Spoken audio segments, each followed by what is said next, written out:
ഒരു കപ്പ് അരിപ്പൊടി ഉണ്ടെങ്കിൽ നമുക്ക് ചായക്കൊക്കെ കുറച്ച് ദിവസം ഒരാഴ്ചയോളം ഒക്കെ കേടുകൂടാതെ ഇരിക്കാൻ പറ്റിയ നല്ലൊരു സ്നാക്ക് നമുക്ക് തയ്യാറാക്കാം.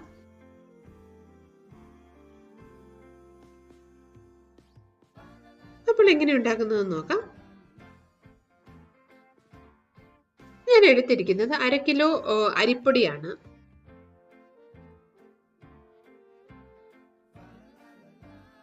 ഇതിലേക്ക് 1 സ്പൂൺ കടലപ്പരിപ്പ്, 1 സ്പൂൺ ചെറുപയറിന്റെ പരിപ്പും കൂടെ കുതിർത്തത് ചേർത്തതാണ്.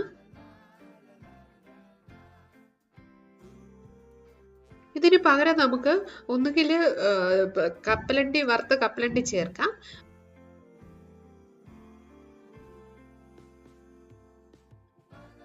എള്ള് ചേർക്കാം. വെള്ള കളർ എള്ളായാലോ കറുത്ത കളർ എള്ളായാലോ കുഴപ്പമില്ല, നമുക്ക് അങ്ങനെ ചേർക്കാം.